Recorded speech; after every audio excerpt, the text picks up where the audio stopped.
সরাসরি আক্রমণ করে, এমনকি আমার উপর আমার নিরাপত্তা দিতে যাওয়া পুলিশের উপর আক্রমণ হয়েছে। নট এ সিঙ্গেল আসামি অ্যারেস্ট হয়েছে। ভোটের দিনে আমার উপর আমার গাড়ি বড় হামলা করে, আমার গাড়িতে 6টা কুকুর দাগ এখনো আছে, এখনো তারা এলাকায় ঘুরে বেড়াচ্ছে। মাননীয় সদস্য, এখন একটু শুনেন।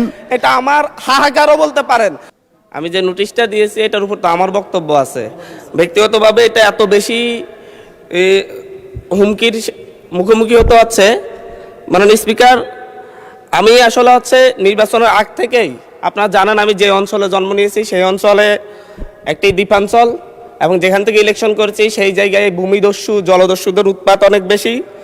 এটা ধারাবাহিকভাবে গত পরশু আমি হাতিয়া থেকে আসার সময়ও প্রশাসনিকভাবে এবং বিভিন্ন মারফতে জানতে পেরেছি। আমি যে ফেরিতে করে আসতেছিলাম আমার উপর আক্রমণের জন্য ডাকাত দল প্রস্তুতি নিয়েছিল, তারপরে প্রশাসনের সহযোগিতা আমি সেখান থেকে এসেছি। এর আগেও আমি 2বার আক্রমণের শিকার হয়েছি, নির্বাচনের সময় 3বার আক্রমণের শিকার হয়েছি।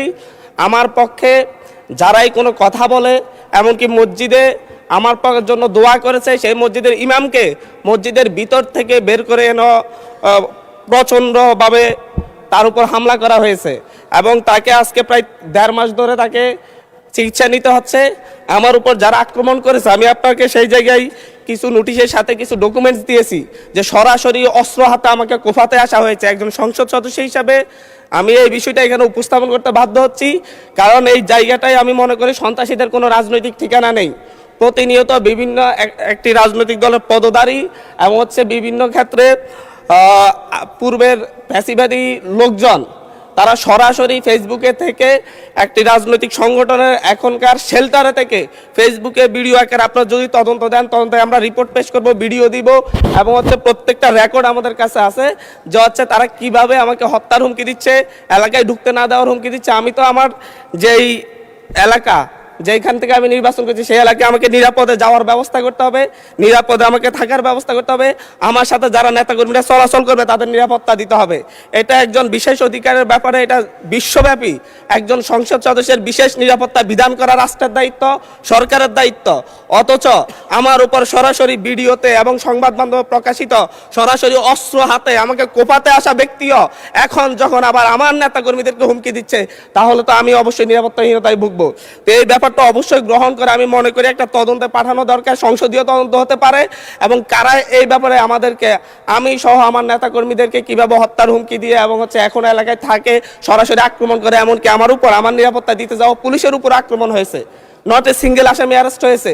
ভোটের দিনে আমার উপর আমার গাড়ি বড় হামলা করে, আমার গাড়িতে 6টা কুকুর দাগ এখনো আছে, এখনো তারা এলাকায় ঘুরে বেড়াচ্ছে। বিটিভির সাংবাদিককে কুপিয়েছে, এখনো এলাকায় ঘুরে বেড়াচ্ছে। এই প্রত্যেকটা আসামির ক্ষেত্রে দেখা যাচ্ছে তৎকালীন ইউনিয়ন বিএনপির সভাপতিকে হত্যা করেছে, ইউনিয়ন বিএনপি সদস্যকে হত্যা করেছে। এই ধরনের হত্যা মামলার আসামিরা, এই ধরনের হত্যা মামলা, আমি আমার বিশেষ নিরাপত্তার বিধিতে কথা বলতেছি, আপনাদের উপরে হামলা হতে পারে এইভাবে না। মাননীয় স্পিকার, এটা একেবারে মাননীয় সদস্য, আমি আমার নিরাপত্তার কথা বলছি, আমি কনসার্ন জানাচ্ছি, এবং আমার উপর যদি পরের বার আক্রমণ হয় সেটাকে ট্রেজারি বেঞ্চ থেকে দায়িত্ব নিবে কিনা এটা তাহলে বলুক যে আমরা দায়িত্ব নিব, আমরা সরকারের দায়িত্ব আছে, পরেরবার যদি আপনার উপর আক্রমণ হয় আমরা দায়িত্ব নিব। আমি বসে যাচ্ছি, আর নয় বলতে হবে যে যারা এই সন্ত্রাসী কার্যক্রম করে তাদেরকে আইনের আওতায় আনবো আমরা। মাননীয় সদস্য, এখন একটু শুনেন।